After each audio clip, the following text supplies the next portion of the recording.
वास्तविक महाभारत की लड़ाई हुई है अर्जुन और कृष्ण के बीच में, और इस लड़ाई में हिंसा इसीलिए नहीं है क्योंकि अर्जुन के हारने में ही अर्जुन की भलाई है।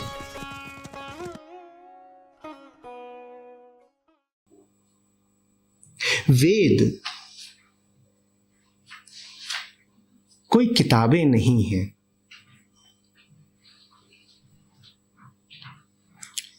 चंद बंधे बंधाए ग्रंथों को वेद मत मान लीजिएगा।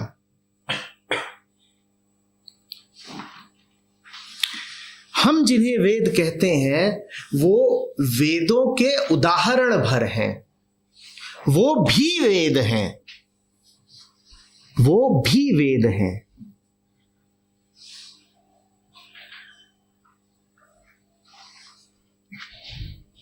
विद धातु जानना, विद धातु बोध, बोध आत्मा है, वेद आत्मा है। आत्मा जिस भी रूप में अभिव्यक्त होगी वह रूप वेद कहलाएगा। हम जिन्हें परंपरागत रूप से वेद कहते हैं वो एक स्थिर शांत बोधयुक्त मन की अभिव्यक्तियां हैं। चूंकि वो बोधयुक्त मन से उपजे हैं इसीलिए उचित ही है कि उन्हें अपौरुषेय कहा जाता है। वो कोई आखिरी अभिव्यक्तियां नहीं हैं। जब भी आत्मा बोलेगी तो वेद ही बोलेगी।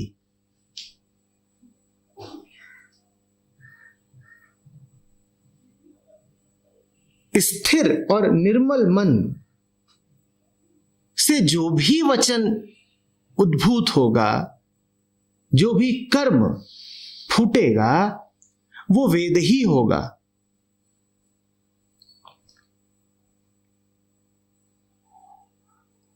पर सतर्क रहें, जब हम कहते हैं शांत मन, निर्मल मन, स्थिर मन, तो याद रखें कि वो शून्य मन है। मन अपने आप को पूरा समर्पित करके ही शांत हो सकता है। कोई इस गलतफहमी में न रह जाए कि मन बचाए रखेंगे और शांत तब भी हो जाएंगे। कोई इस धोखे में न रह जाए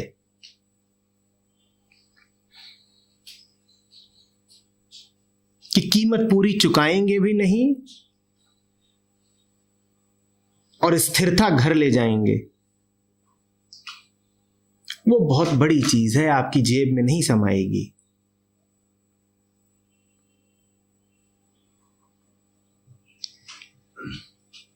कुछ चीजों की होम डिलीवरी नहीं होती।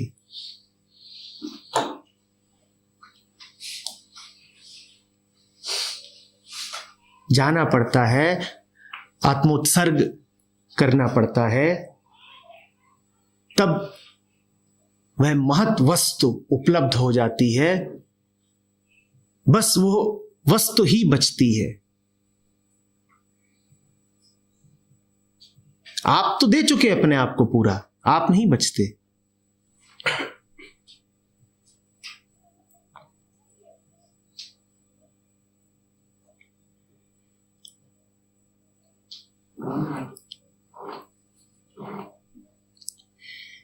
हमारी दृष्टि अक्सर स्थूल ही रहती है, इसीलिए किसी भी शब्द का अभिप्राय हम स्थूल रूप से ही करते हैं। वेद भी जब कहा जाता है तो हमें ऐसा ही लगता है कि कोई स्थूल पुस्तक, उसमें अंकित स्थूल शब्द उससे उठते स्थूल वचन, और ये सब कुछ स्थूल इसलिए है क्योंकि इंद्रियगत है। किताब आप हाथ से उठा सकते हो, मंत्र आप कान से सुन सकते हो, मन से उनका अर्थ कर सकते हो। चूंकि हम इसी क्षेत्र में जीने के आदी हैं, इसीलिए हम वेदों का भी यही अर्थ कर लेते हैं।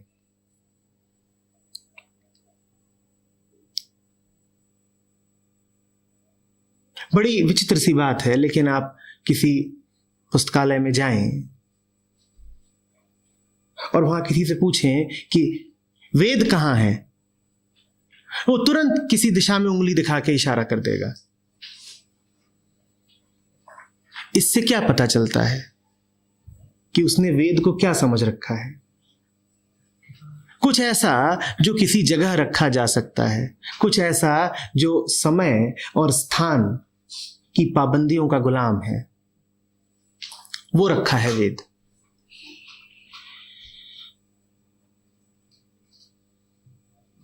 वो तो ये तक ना कहेगा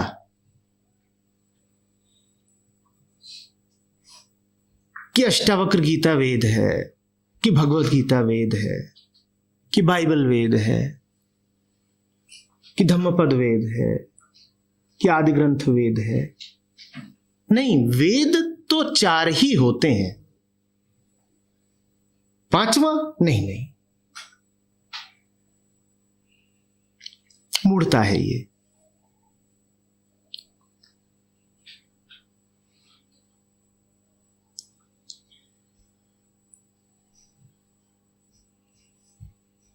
जो कुछ भी सत्य से उपजे सो वेद है।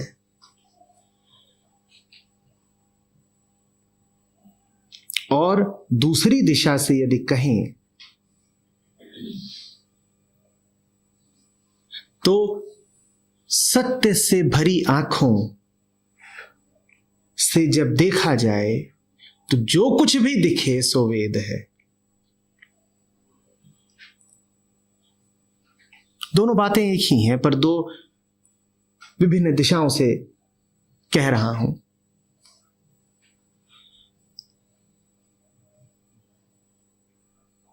जब सत्य देखे तो जो दिखे सो वेद, और जब सत्य बोले तो जो बोले सो वेद।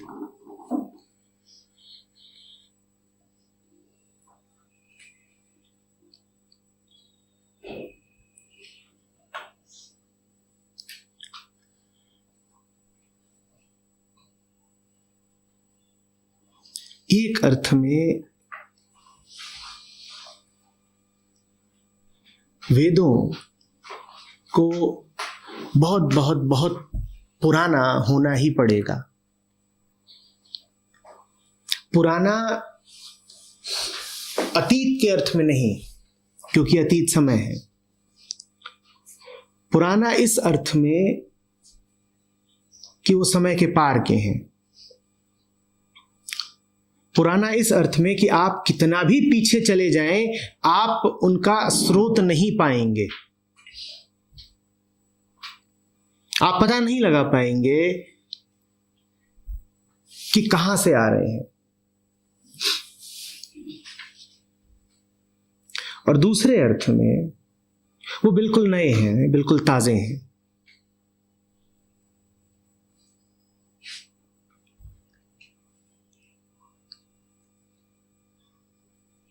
बीच के नहीं हो सकते, ऐतिहासिक नहीं हो सकते। आप ये नहीं कह सकते कि इतने 100 साल या इतने 1000 साल पहले लिखे गए थे। हकीकत तो यह है कि आपको जो वेद काम आए उसको तो समसामयिक होना ही पड़ेगा, और वो समसामयिक होके भी होगा अति पुरातन, समय से भी पहले का।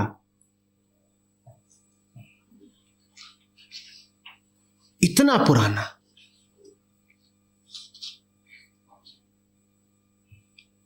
आपके लेकिन काम तभी आएगा जब उसकी अभिव्यक्ति आज हो, क्योंकि आप जो हैं और जो आप अपने आप को मानते हैं और आपकी जो परिस्थितियां हैं वो आज की हैं। तो आपको तो चाहिए आपकी परिस्थितियों के अनुकूल, आपकी भाषा के अनुकूल, आपकी मनोदशा के अनुकूल कोई आज का वेद। अब आपके सामने मुसीबत यह है कि जब आज का वेद समक्ष आता है तो आप उसको कोई सम्मान दे ही नहीं पाते, क्योंकि आपने अपने मन में सम्मान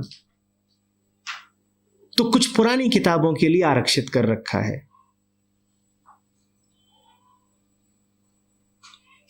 उन पुरानी किताबों में निश्चित रूप से सत्य मुखरित हुआ है,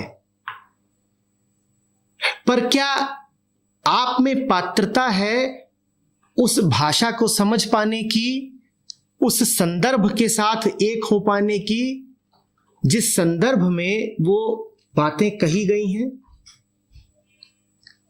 देखिए, सत्य निराकार होता है, उसका कोई रूप नहीं होता, वो शब्दों में अभिव्यक्त नहीं हो सकता। शब्दों में उसकी अभिव्यक्ति जब भी होती है तो किसी संदर्भ में होती है, किसी चौखट के भीतर होती है, कोई परिस्थिति होती है जिसमें वो बात बोली गई होती है, कोई भाषा होती है, कोई मुहावरा होता है। आपके मुहावरे अलग हैं, आपकी भाषा अलग है, आपकी परिस्थितियां अलग है। वो पुरानी किताबें बहुत दिव्य सत्य से परिपूर्ण होते हुए भी क्या वास्तव में आज आपके काम की हैं? काम की नहीं,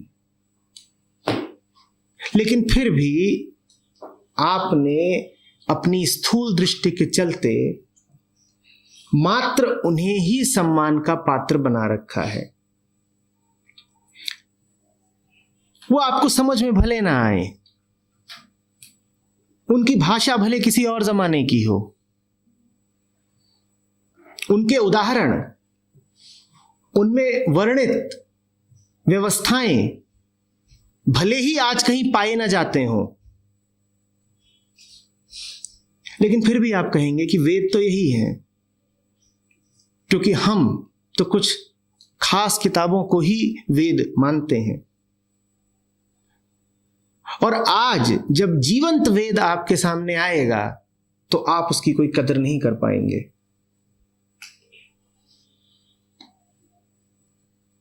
और हुआ भी हमेशा यही है। हम ऐसे ही लोग हैं। अधिकांशतः किताबें आज जिन्हें आप आदर देते हैं वो उस समय अनादृत ही रहीं जब वो प्रकट हुई थी। क्यों अनादृत रहीं? क्योंकि उस समय पर उनसे ज्यादा पुरानी किताबों का आदर चल रहा था। हम इंतजार करते हैं कि कोई बात पुरानी पड़ जाए, जब पुरानी पड़ जाएगी तब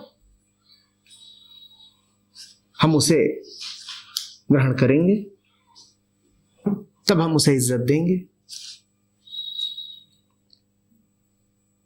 सत्य पुराना भी पड़ जाए तो सत्य है, समय उसे छू नहीं सकता। तो सत्य का तो समय कुछ बिगाड़ नहीं लेता, लेकिन आपका तो बहुत कुछ बिगाड़ लेता है ना। जो पुराना पड़ गया, जो आउटडेटेड, तिथिबाह्य हो गया, वो आपके कैसे काम आएगा ये बताइए।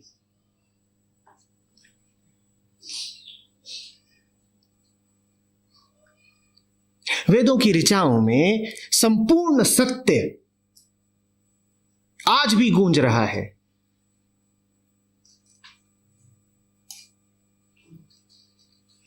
पर आपके काम आ पा रहा है?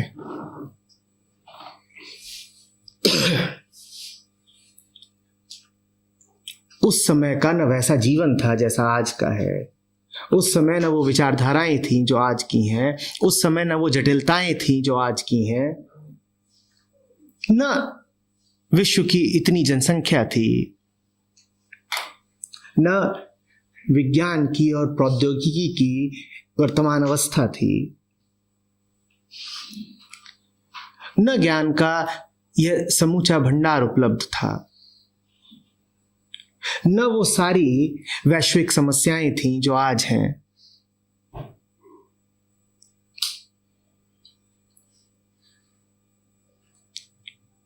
अभी ये जो क्लाइमेट चेंज की समस्या है, ये बड़ी महत्वपूर्ण समस्या बन के हमारे सामने आई है। मैं पढ़ रहा था, एक खास धर्मावलंबियों ने इस समस्या की प्रतिभिज्ञा लेने से ही इनकार कर दिया है। उन्होंने कहा है कि नहीं, ऐसा कुछ हो ही नहीं सकता। क्यों? क्योंकि हमारे धर्म ग्रंथ में इसका कोई उल्लेख ही नहीं है। अगर यह समस्या महत्वपूर्ण होती तो निश्चित रूप से हमारे धर्मगुरु ने इसका उल्लेख हमारे ग्रंथ में कर दिया होता, क्योंकि जो कुछ भी महत्वपूर्ण है वो सब हमारे ग्रंथ में पहले ही उल्लिखित है। हां, बस जो छोटी मोटी रोजमर्रा की बातें हैं वो नहीं लिखी जाती। और चूंकि इसके बारे में कुछ नहीं लिखा, इससे यही सिद्ध होता है ये कोई छोटी मोटी ही बात है, हमें इसको बहुत गंभीरता से लेने की जरूरत नहीं।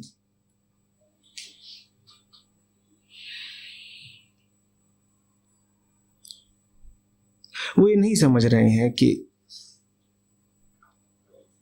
भले ही अंतः प्रेरणा परमात्मा से आ रही हो, पर अभिव्यक्ति तो उसी समय के अनुसार की जाती है ना, जिस समय पर वह व्यक्ति होता है, जिसके मुख से वो वचन निकले होते हैं। तो व्यक्ति तो अपने काल और परिस्थितियों के अनुसार ही बोलेगा, और आप भी अपने काल और परिस्थिति के अनुसार ही जीते हैं। आपको आज का वेद चाहिए, और वेद निरंतर है, ठीक वैसे जैसे आत्मा शाश्वत है, जैसे आत्मा सनातन है, तो वैसे ही आत्मा की अभिव्यक्ति भी सनातन और निरंतर है। क्या आत्मा कहीं जाकर ठहर जाती है? यदि आत्मा कहीं जाकर ठहर नहीं जाती तो आत्मा से उद्भूत होता वेद सिर्फ किसी काल में ही क्यों आएगा? यदि शिव हैं तो शिव का नृत्य भी निरंतर है, वो समयबद्ध तो नहीं, वो कालबद्ध तो नहीं।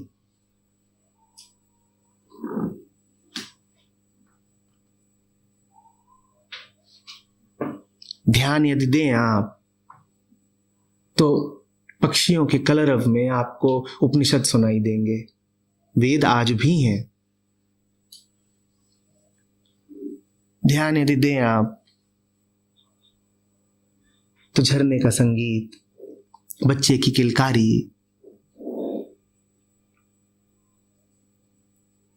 ऋचाएं उठेंगी। ध्यान यदि दें आप तो आपके दिन प्रतिदिन के संघर्ष, यही तो भगवत गीता का कुरुक्षेत्र है।